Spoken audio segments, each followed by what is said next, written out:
I'm not taking my clothes off, by the way. I heard that. Let's not get carried away. Come on, this is civilized. No, so basically, I don't really play the piano. And if you can notice, there's a piano here. But I like to write on the piano. I've only recently started writing on the piano because pretty much my entire life, well, my adult life, I've been writing with a guitar. And when you write with a guitar, it's this very introvert. You're sort of hunched over this, you spend your whole life in this position. Just like looking inwards, being by yourself, and this thing just morphs into your body. And about 3 years ago, I decided to move to the countryside. And the first thing I felt when I got there, it was the first time I'd only lived in an apartment until that point. We moved into a lovely cottage. And I thought every house becomes a home when you put a piano in it. So a good friend of mine, Tony, took me to a place where pianos go to die. And I picked up for about 400 quid, which sounds expensive, but in piano terms it means a piece of shit piano. And I brought this thing home, so proud, and I put it in my kitchen, and it's like having a drunk old uncle living in my house. Nobody's that sure if he should be there, but I love him. He's got some good old stories. He's really obnoxious. And I don't know why, the first day I put it there, I was really excited, and I went to sit at the piano, and I don't know why, but this is what people do when they sit at the piano. I went like this. As if I was about to break out into Beethoven. And it's what everybody does. Put anybody at a piano and they'll straighten their back, fix their jacket. And I was staring at this thing, this terrifying instrument that I didn't really know what to do with. And I thought, okay, this is gonna be interesting, because it commands a lot of respect, the piano, in a weird way. And my piano at home is kind of like this, but a little bit taller. And I just found myself staring at this block of wood. And it reminded me, when I was a kid, I went to Catholic school for like 3 years. And I just came from England, and I moved over to Switzerland, and I got thrown into this Catholic school, and like in the first week, they were like, go confess. And I was like, for what? And they said, well, it's either something you did or something you're gonna do. I was like, fair enough, okay, I'll go confess.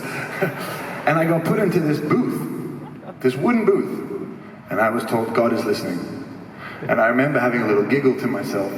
And then I realized through this little hole there was a priest listening on the other side.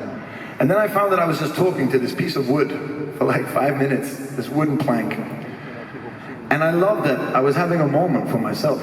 It was really bizarre, even though I was a kid. I loved the fact that I actually could go through in my mind things that I probably shouldn't have done and things that I hope I don't do. And it took me straight back to that feeling I had when I was about 12 years old, and I sat at my piano at home, and it made me write this song here.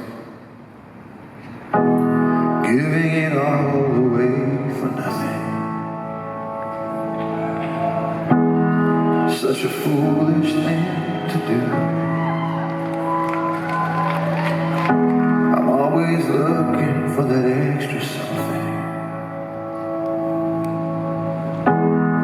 When my everything is you. 'Cause there's a fear that burns a fire in my soul. When I'm face to face with things I can't control. So this is my confession, my deep and darkest secret. I've been acting like my demons, doing things I thought I'd never do. And I'm asking for redemption, I'm asking for forgiveness.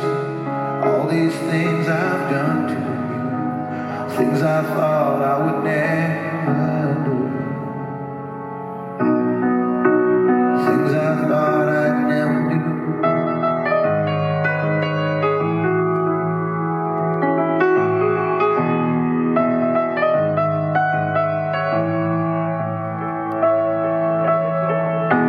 Is it too late to say I'm sorry?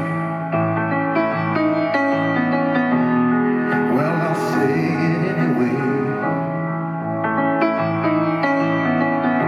I wrote the ending to our story. I played with love and lost the game. And now it's easier to say what's on my mind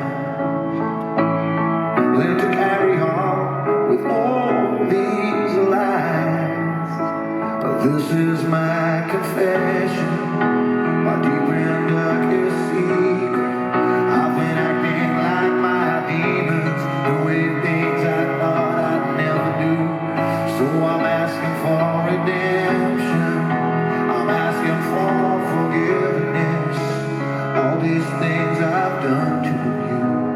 things I thought I would never do, things I thought I'd never do, hiding the truth